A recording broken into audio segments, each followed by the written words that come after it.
Naglaglagan na sa Malacanang. Si Zaldico, nilaglag na si Marcos at si Romualdez.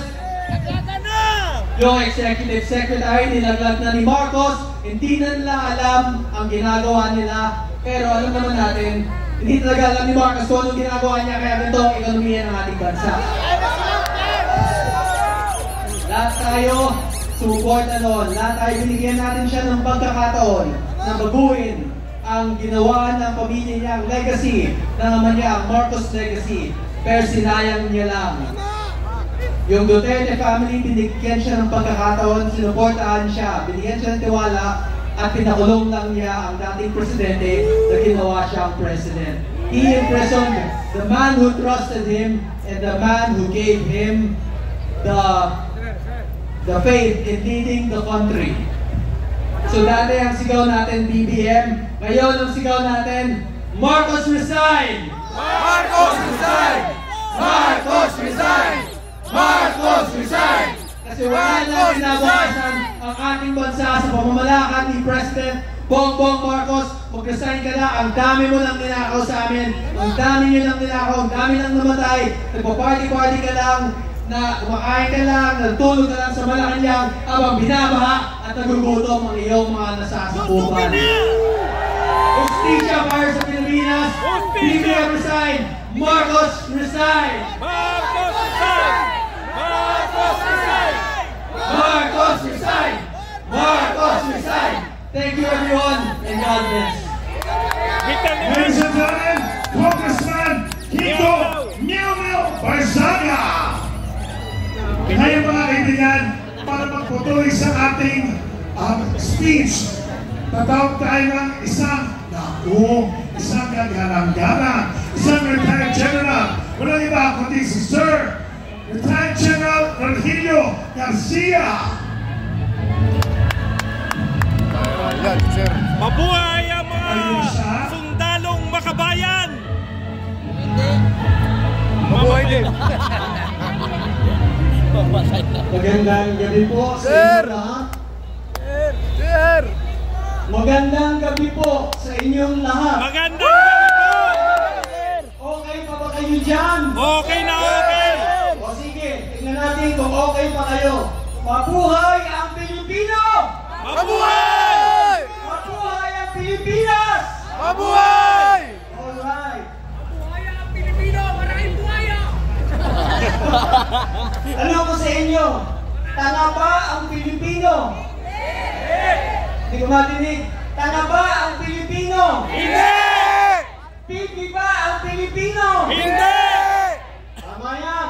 Sapagkat unang-una sasabihin ko sa inyo, tinatakot nila ang mga gustong magsalita, tinatakot nila ang mga gustong lumaban, kinakasuhan nila yung mga lumalaban para sa taong bayan, pero yung mga dapat kasuhan, kinakalong nila.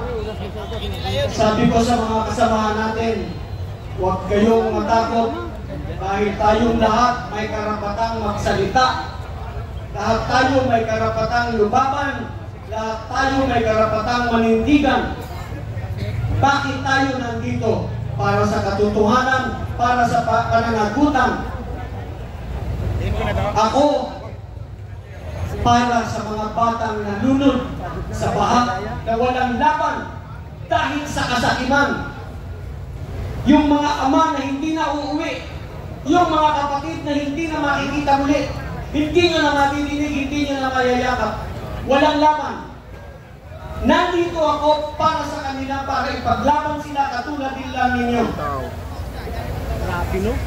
Pinapatahimik tayo. Niloloko tayo. Balikan namin yung sinabi ni Kong Mike tungkol kay Gutesa.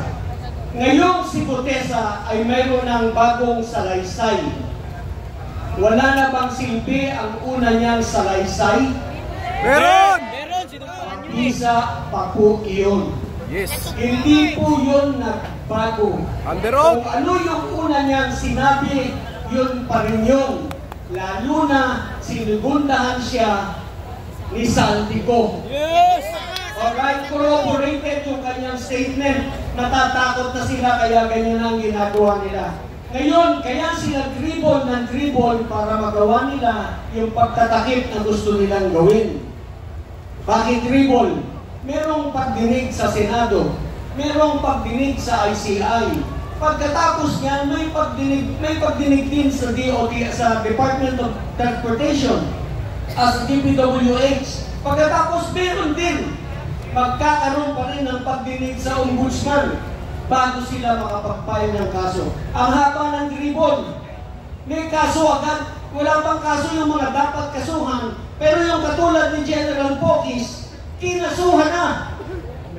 Inciting to sedition daw, hindi kami magkakamali na maggawa niyan sapagkat kami sa United People's Initiative ang pinaglalaban namin ay ang paggalang sa saligang batas, ang pagsunod sa saligang batas, sa pagtatanggol sa saligang batas. Kaya hindi kami magkakamali na tawagin kayo at hikayatin kayo na tayo ay mag-overthrow ng gobyernong ito. Pwede natin sabihin, Marcos Resign! Marcos Resign!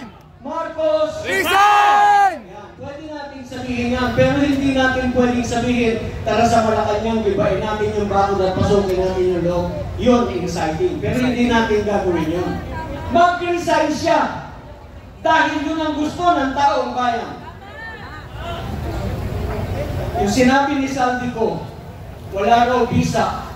Kasi hindi sinumpaan, madali naman sumpaan. Pero ang importante, nagsalaysay na siya, nagsabi na siya kung sino-sino ang mga involved sa malakihang nakawan na ito. Madaling sumpaan. At nagtutugma yung kanilang mga salita. Huwag po kayong maniniwala na walang visa ang sasabihin ni Saldico dahil hindi sinumpaan, dahil wala dito kahit saan siyang lupalot nandun. Nagsalaysay na po siya at sa lupalot niya naman kukunin yung mga data na nilahat niya sa akin kung hindi yun ang katotohanan. Meron pa siyang documents na pinakita. Siguro 19 or 20 pages yung kanyang attachment na pinakita.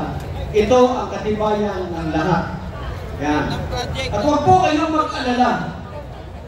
Darating at darating ang araw, maglalahad pa po kami sa inyo ng mga susunod na mga testigo na magsasabi, magsisiwalat ang katotohanan sapagkat ang gusto natin, ang kinabukasan ng ating mga anak, ng ating mga apo. Kaya tayo po manatiling gising, manatiling pukaw ang damdamin. Huwag po tayo mawawala ng pag-asa. Huwag tayong susuko. Tuloy-tuloy lamang po ang laban para sa pananagutan. Magandang gabi po! Retired General Maraming salamat, syempre. Retired General Virgilio Garcia. Sino ba mga kaibigan? Tawagin naman natin syempre ang susunod na magsasalita. Syempre, ang ating UPI founder, Retired General Romeo Pokis. General, halika na ulit. Kinasuhan na raw yan si Alam General mo, Pokis. mahal namin tong si General, no? Diba, General?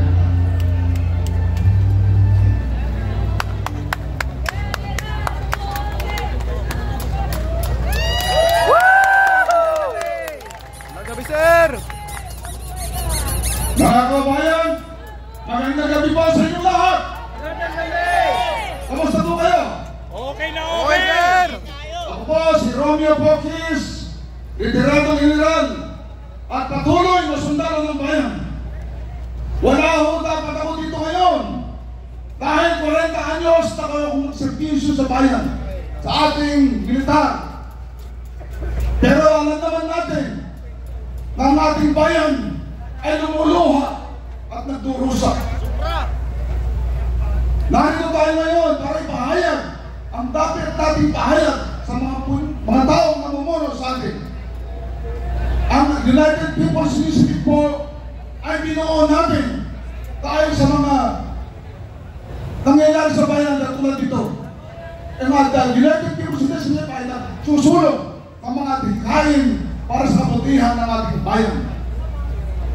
Meron mga nagsasabi sa akin na ako po daw ay nagbuo nito dahil ito ay may political na intensyon. Ang United People's Initiative po ay isang movement, isang kilusan na non-partisan, non-political, non-violent at sumusunod sa ating batas. Kinasuhan po ako na sa akin ni General Garcia dahil sa paglalahad ko ng katotohanan. Wala po sa akin yun. Antaho ko ako makasuhan, antaho akong makulong, antaho rin akong patayin. Inialay ko ang buhay ko sa ating bayan. Yes! Sinasabi nila, ako daw po ay Duterte. Ginagawa po natin itong mga protestang ito dahil gusto natin umupong presidente, si Vice President Duterte. Totoo po, tumulong po ako sa kampanya ni President Duterte noong 2015. Kasama po ako bumuo ng alyansang ALTAB, Alyansang Duterte Bongbong. Hindi ho Alyansang Duterte Cayetano, Alyansang Duterte Bongbong Marcos noong 2016 eleksyon. Noong 2022 eleksyon, ito ang nakarang eleksyon sa presidente. Mga kaibigan ko po, mga sibilyan, mga military, mga volunteers po, binuo namin ang BBM 2.0 sa kanyang kampanya. Agosto pa lang po noong 2015, nag-umpisa na kami mag-organisa. Nagkaroon ng mga programa. BBM 2.0 para sa kampanya ni BBM sa 2026 at 2022. Wala pa siyang katandem noon. Noong nag-decide si Inday Sara na makipagtambal sa kanya, ang aming grupo, tinawag namin BBM Sara 2.0. Kaya sinasabi lang Duterte o hindi ho. Ang ginagawa natin ho dito, wala akong kasamang politika. Kanya ho ang UBI. Pinatunayan po namin doon maraming beses. Patunayan po, minsan lang po kami nakita ni Bibi Sara noong kampanya ni President ni Mayor Rodrigo Duterte noong 2015. Hindi ho kami nag-uusap, hindi ho kami nakita. Mag-check nila yan sa technology ngayon. Kaya itong ginagawa ng UBI, hindi po ito, advocacy po ito. Kasi nakikita natin, nararamdaman natin na nagduro sa tumatangis ang ating bayan, nang hihingi sa atin ng saklolo at kalinga. Samantalang marami sa atin ng lugmok sa kahirapan. Maraming walang makain na gugutom, maraming nangangamatay, nanununod sa baha, nasisira ng panaming, nawawalan ng hanap buhay. Itong mga perang tambayan, ginagamit nila sa kanilang pansarili. Ninanakaw nilang pera natin na sana yung mga pera ngayon ay para sa kabutihan ng mga mamamayan, lalo na sa ating mga mahihirap na kababayan. Ngayon, noong September 21, nagkaroon ho kami ng rally dito sa Gate 4 sa Kapitando. Ipinagpabawal po namin ho ang Marcos resign sa mga nananalita. Meron ho mga grupo na umalis. Meron ho mga speakers namin na umalis. Ayaw po namin ganito kasi ayaw namin mahaluan ng politika. Pero ngayon, napatunayan natin na hindi lang yung mga congressman ang involved sa malaking, matinding korupsyon na ito. Napatunayan natin na ang Pangulo mismo ay involved dito. Yung 2025 National Expenditure Program, nag-submit siya ng pondo sa Kongreso ayon sa batas. Yung AAP Modernization Program pa lang, 50 billion ang kanyang President's budget na tinatawag doon sa NEF o National Expenditure Program. Pagdating sa Kongreso, kinatay yung kanyang budget, pinawasan ng 15 billion ang AAP Modernization Program. Sana inilagay nila doon sa kanilang mga parin. Sinasabi ng Supreme Court, bawal na po ang parin, pero ginagawa pa rin po nila. Yung ating mga sundalo, pulis, na teacher, kasama doon sa programa ng budget ang Pension and Gratuity Fund. Yung mga mag-retire o yung mga, may mga dapat tanggapin na mga tawag dito, yung mga lead, accumulation slip, doon lang kukunin ang budget na yun. Anong nangyari sa AA at sa Pension and Gratuity Fund? Nagsamit ang Pangulo ng 232 billion noong 2025. Anong ginawa sa Kongreso? Pinawasan ng 92 billion. Pinawasan ng 92 billion. Ano mangyayari pagka binawasan mo yung mga Pension and Gratuity Fund? Marami dyan yung dapat na tatanggap sa taon na yun. Wala sila matatanggap dahil walang pondo. Ipoprogram yung schedule pa yan sa susunod na taon para matanggap sila. Ganon po ang nangyayari. Okay. Kaya itong mga insertions na natawag, insertions, ang mga insertions na yan, pork barrel po yan. Alam naman natin. Okay? 100 billion na. Kaya ang ating mga sundalo, lalo na, tinaas ang kanilang subsistence allowance ng 200. From 150 pesos to 350 pesos. Karang increase. Saan galing yun? Doon din sa AP Modernization Program dapat, sa Armed Forces din po dapat yun. Doon din sa PGF, Pension Gratuity Fund. Para lang binigyan ng KND, akala mo, nagpapasalamat ka. Masundalo natin tuwa-tuwa. Hindi lang galing din sa AP budget yun. Pero nangyari. So ano? Ngayon, bakit hindi dapat managot ang Presidente? Dapat managot ang Presidente. Bakit? Yung pinawan lang mga Kongreso, Congressman, nung kinatay-latay nila yung kanyang budget, punta sa Kaipaikan, in-approve yung mga small committee, minajit-magic nila doon. Kung ayaw sana ng Pangulo yun, hindi dapat in-approvean yun, yung budget na yun. In-approvean niya. Ibig sabihin, kasama siya doon. Meron, hindi lamang siya command responsibility, kundi moral responsibility. Ngayon, galit na galit yung mga mamamayan. Yung mga namamasaka dyan, nagtsatsaga sa barya-barya. Para may papakay sa mga ngayon, sa kanilang mga pamilya. Pero nangyari, ninakaw ang mga pera, pati mga pamilya nila, pinangangalandakan pa ang pagdanakaw nila. Hindi lamang milyon, hindi lamang bilyon, trilyon na po. Hindi pa po ba tayo na matatapang na magagalit sa ganun nangyayari sa ating bayan? Mahal ba natin talaga ang ating bayan? Ito kayo ito nangyayari sa atin? Kailangan ito, ayun mga kabayan, panahon na. Panahon na para ipahiwatig, hindi lang natin ipahiwatig, isigaw natin. Hindi naman ating pagkamuhi sa nangyayari sa ating bayan, kundi na ating pot at galit sa mga ganitong mga mantarambong. Mga tao, pinagkatiwalaan natin, pero ang halip na tayo tulungan, ginawa nilang pangsarili hanggang mga budget na para sa atin. Ginawa nilang pangabigasan ang kaban ng bayan para sa kanilang pamilya, para sa kanilang sarili. Kaya mga kababayan, panahon na. Ang sabi ng ating Pangulong Marcos, sabi niya, kung hindi ako Pangulo, sasama daw siya sa mga protest rally na ganito. Okay? Budol! Narinig niyo ba yun? Ano gusto niyo gawin? Papuntahin natin siya dito o para sumama sa atin mag-protesta?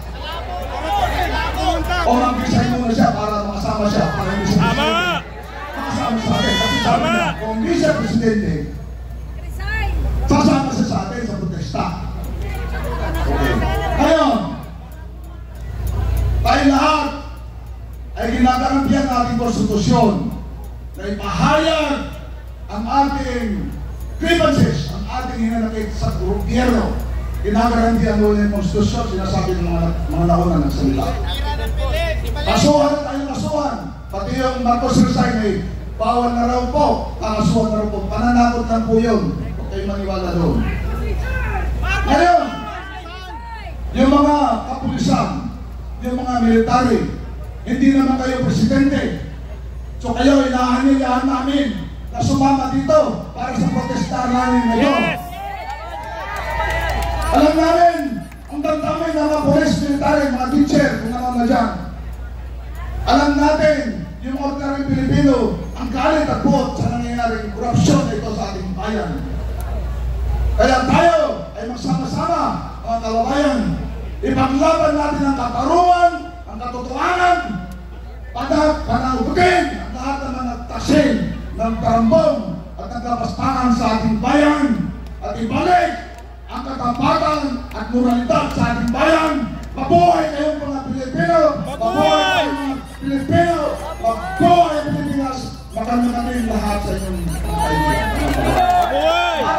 Maraming salamat siyempre sa isa sa pinakamamahal nating general. Yes! Siyempre. General Pokis, maraming pong salamat. General. Pero mga kaibigan, mga kababayan, hindi ibig sabihin na yun siya lang ang lalaban para sa ating kinabukasan. Totoo yan. Tayong lahat, bilang sambayanang Pilipino, laban natin ito. Lahat tayo. Kasi lahat tayo taxpayer. Pagkatapos lahat tayo naghihingi na ibalik ang pera. Yan yun. Kaya nga, naku, itras nga natin ang dalawang kamay natin. Patingin nga mga kamay. Palakpakan may kasama sigawan. At isigawan, Pilipino!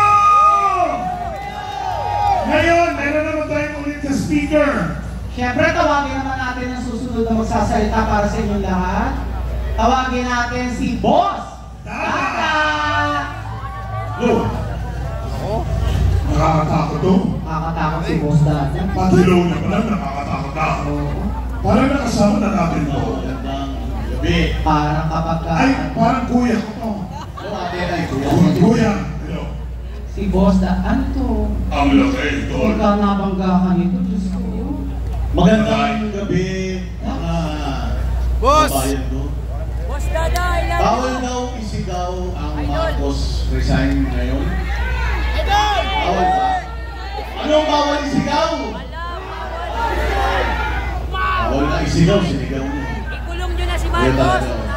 Pero, mga bossing, ang purpose kung bakit tayo nandito is para manawagan sa mga nasa gobyerno na ayusin ang kanilang pamamahala, ayusin ang kanilang panunungkulan, at itigil na ang pagnanakaw sa bayang Pilipinas.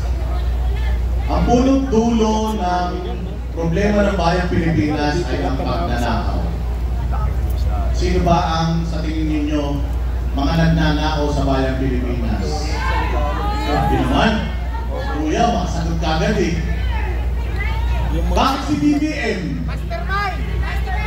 Tinuro ni Sandy ko. Hindi kasi tayo naniniwala na walang budget na maipapasa kung walang pirma ng Pangulo. Kaya napakahirap intindihin na hindi sila damay dito sa sinasabi. Kasi ultimong gobyerno umaamin na may pagnanakaw sa budget. Tama ba? Umamin sila, di ba? Tama! Umamin sila na may pagnanakaw. Kaya lang, ayaw nilang aminin kung sino yung nagnakaw. Yun ang problema natin malaki. Pero alam naman natin na itong mga nagnanakaw sa gobyerno, yun yung mga ibinoto natin. Balikan natin yung mga nakaraan, 2022. Anong ipinangako niya sa atin? Bakit natin o bakit ninyo ibinoto si Pangulong Bongbong Marcos? Ako kasi, dahil kay Inday! Hindi daw eh. Hindi daw eh. Dahil sa akin, ano ba mga ipinangako ni Presidente sa atin? Yan lang ang balikan natin. Ang pinangako unang-una ni Pangulong Marcos sa atin, itutuloy niya ang lahat ng mga programa ni Pangulong Duterte. Tama. Tama? Tama. Tutuloy niya daw lahat. Pero unang-unang ginawa ng ating Presidente Executive Order 01, ginuwag niya yung PACC, Presidential Anti-Crime Commission. Yung Presidential Anti-Crime Commission, binuo yun ni Pangulong Duterte specific para targetin lahat ng mga pagnanakaw sa Pilipinas, ng mga taga-gobyerno. Anong sabi niya? May ombudsman naman eh. May OWA naman eh. Diba? Yun ang sinabi niya eh. Tinanggal niya yung kagad. So, una pa lang, alam na natin kung ano yung plano nila sa bayang Pilipinas. Ang pinag-uusapan natin ngayon, 2025 budget lang. Alam niyo ba na 2024 budget pa lang, mas malaki na ang budget ng DPWH kesa sa education sector. Nasa batas natin na dapat ang pinakamalaking allocation ng budget mapupunta sa education. Pero since 2024 budget, mas malaki na yung budget ng DPWH kesa sa education. At naulit yan 2025. Sa tingin ba ninyo sa nangyayari sa bayang Pilipinas ngayon, nagnakaw sila 2025 lang? Sa tingin ninyo? Sa tingin ninyo? Sabi hindi ako nagsabi ha. Kuya nagsasabi. 2023 pa lang daw, ninanakawan na. 2023, 2024, 2025. Tandaan po natin, ang appropriations chairman na po niyan, committee chairman na po niyan, ay si Zaldi ko na. Siya na po. At nung taon nilang pinagkatiwalaan si Zaldico. Pero ngayon, sinisira nila yung kredibilidad ni Zaldico. Kung wala naman palang kredibilidad si Zaldico, bakit pinabayaan niya na magkasikaso ng mga budget natin sa loob ng 3 taon ng budget ng Pilipinas? Doon pa lang niloloko na nila tayo. Diba? Manloloko talaga yan! Tirahin na yan! Isang taon, 1 milyon pa bahay. 22 na lang! Ha? Ilan na? Tirahin na yun! Ilan na? Ha? Ayoko. Okay, wala. Upuan gusto ko. Wala ka daw ano. Yung totoong numero daw, hindi daw aabot ng 1 milyon. So ano pa, yung pinangako nila? Healthcare. Legacy daw nila ang healthcare. Budol yan! Pero, ninakaw yung pera ng PhilHealth. Pinawasan mo yung pera sa Ibalik daw yung 60 billion, pero 89 billion yung kinuha nila. Tapos yung 60 billion daw na ibabalik nila, kukunin sa savings ng iba-ibang ahensya. Sumantakin mo, nagbayad na, nakakuha na sila ng pera na hindi sa kanila, nagbayad pa sila ng hindi rin sa kanila. Yan yung tinatawag na Doble budol! yan. Inisa tayo sa sarili nating mantika. Ano pa? Peace and order. May mga sumusukong drugs. Pero walang drug lord. Okay ba yun? May mga sumusukong droga, nahuhuling droga, pero walang drug lord. Tawas yan! Ang dami sa may alitaktak hanggang ngayon. Wala na yung alitaktak eh. Pinakamalaking drug hole. Proud na proud sila. Pinakamalaking drug hole sa tanang history ng Pilipinas. Nahuli nila sa administrasyon nila. Pero walang drug lord. Drugs na. Paano? Doon pa lang, alam na natin, niloloko tayo. Legacy daw nila ang edukasyon. Ilang classrooms ang nagawa nila ngayong taon? 22! Ba't sabi nila 21 and a half. Hindi daw magaling na na DepEd Secretary. Kung sila sa loob ng 1 taon, 22 na classroom lang napagawa nila, talo sila ni Pastor Tibuloy. Alam niyo ba si Pastor Tibuloy mayroong high school na pinagawa dyan sa Tamayong, sa Davao. Merong isang merong isang lugar dyan, barangay, na sobrang hirap. Hanggang elementary lang ang kayang abutin ng mga estudyante dyan. Ang ginawa ni Pastor Apollo Tibuloy, nagpagawa siya ng eskwelahan. Jose Maria High School. Nagpagawa siya dyan sa Tamayong City, Davao. Ngayon, yung mga estudyante doon, hindi na sila bababa sa syudad para mag-aral. Doon na mismo sa barangay nila, meron na silang eskwelahan. So may naiangat na agad ni Pastor Apollo Tibuloy yung yung estado ng edukasyon dyan sa lugar na yan. Talo pa siya. May pera ng gobyerno. Pero 22 classrooms lang ang nagawa nila. Si Pastor Apollo Tibuloy, walang pera ng gobyerno, pero napakarami ng nagawa para sa bayang Pilipinas. Tama? Dating itinaas ni Pangulong Duterte ang dignidad ng ating mga kapulisan. Dinoble ang sweldo. Alam nyo, kaya dinoble ni Pangulong Duterte ang sweldo ng mga pulis. Kasi, sabi niya, lulong kayo sa loan. Loan kayo ng loan. Ang dami niyong babae. Wala naman kayong pera. Kaya nangyayari, maglo-loan kayo na maglo-loan. Pag nag-loan, walang sasahurin ilang taon. Ang gagawin ng pulis, mangungurako. mangongotong. Ang ginawa ni Pangulong Duterte para hindi na kayo mag-loan, dadagdagan natin yung sweldo ninyo. Saya-saya natin nun. Nagtrabaho talaga yung mga pulis. Oo, matapos yun. Nung naging presidente, ito si Pangulo, gusto ko. Tingnan niyo ang ginawa nila sa mga kapulisan natin. Natatandaan niyo ba yung 16-day KOJ siege? Ginamit nila yung mga kapulisan para pugpugin yung simbahan, banal na dako ng Kingdom of Jesus Christ. Ginamit nila yung mga kapulisan para lumabag sa batas. Yung mga pulis dapat sumusunod sa batas yan. Pero yung mga pulis ang kinakasangkapan nila para lumabag sa batas. Pumunta sila doon gamit ang warrant of arrest ng isang tao na hindi naman taga doon. Tapos 16 days sila na nag-stay doon sa ito. Tama ba yun? Hindi, wala sa batas. Tama? Hindi naman natin siguro kailangan maging mga abogado lahat para maintindihan natin yan. Diba? Nakita ninyo, last year, ito, ikukwento ko lang, totoo to ha. Last year, nandun kami nila WNUP, nandun kami sa Davao. Noong mga panahon na papasukin at pinasok nila yung Kingdom of Jesus Christ. Isang banal na dako, kahit ano relihiyon mo, kahit anong simbahan mo, ang isang banal na dako, hindi mo dapat pwedeng baguhin yan. Kaya Katoliko ka, kaya Muslim ka, basta importante yung isang banal na dako, hindi mo pwedeng baguhin. Anong ginawa nila sa Kingdom of Jesus Christ? Binaboy nila yun sa loob ng 16 na araw.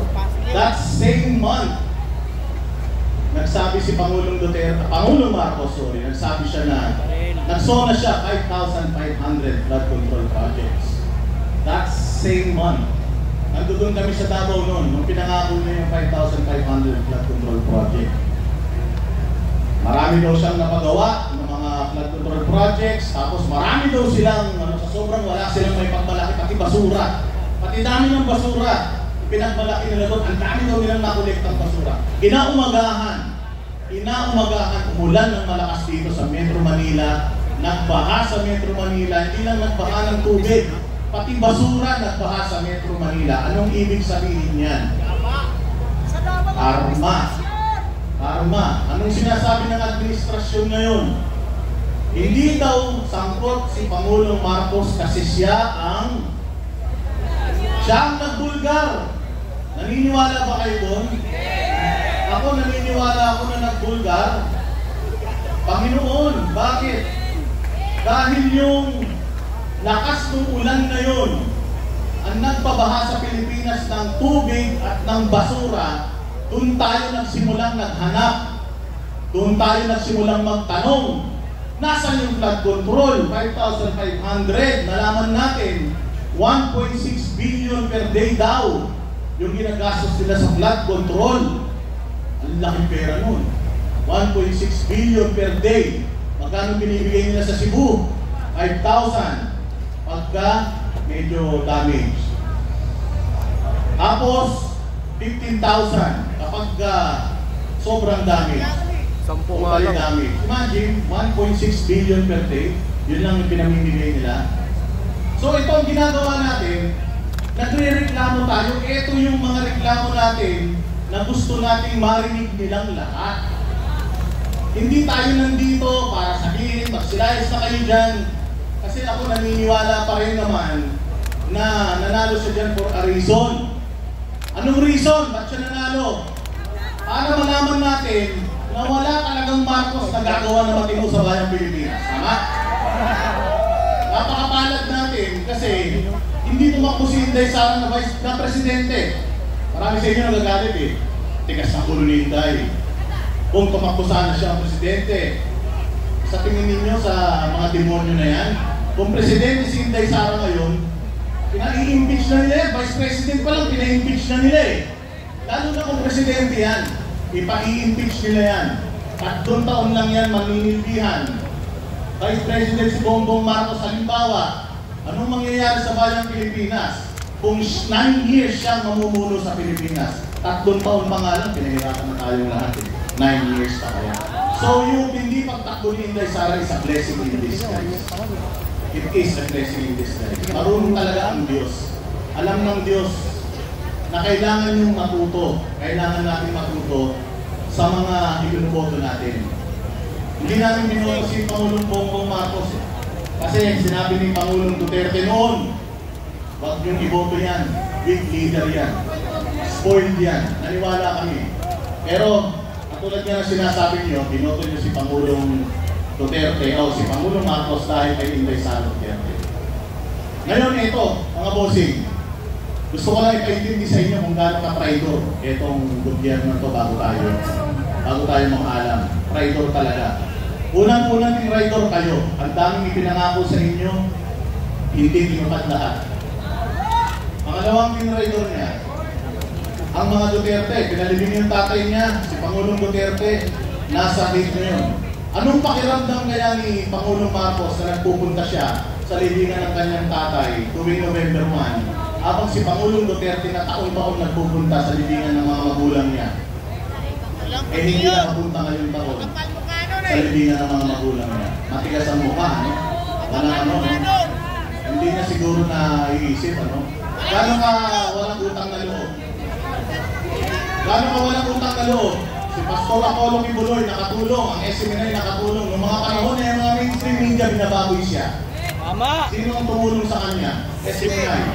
Ngayon, ang SMNI wala pang prangkisa ulit. Una nilang tinrabaho ang SMNI. Nauna nilang tinrabaho si Pastor Apollo Kibuloy. Malaki ang naitulong, tinarantado, tinraidor pa. Sino ang kanyang sumunod na tinraidor? Si BP Sara. Matapos kay BP Sara, sino yung sumunod na tinraidor niya? O eto, yung meron ngayon bago. Si Lucas Garzamin. O, nag-video daw. Pero alam naman natin na hindi naman talaga nag-video yan. Di ba? So ganyan, ka-traidor yan mga yan. Walang gagawin matino sa Pilipinas yan mga yan. Ngayon, hindi tayo nananawagan na ano sila, na umalis sila sa posisyon at least man lang yung susunod na 2.5 taon, eh ayusin na nila. Kung pwede lang, lahat ng korupsyon sa Pilipinas, solusyonan na nila. Kung pwede lang, magservisyo na sila. Mayaman na sila masyado, hindi nyo na matadalayan sa kabilang buhay ang mga kayamanan ninyo. Kaya sana, itigil na po natin yung korupsyon. Sana makulong yung mga dapat makulong. Saka sana makaahon ng Pilipinas. Maraming salamat, marami pong magsasalita. Mga 5 araw yung minanda ka speech eh. Pero okay na to.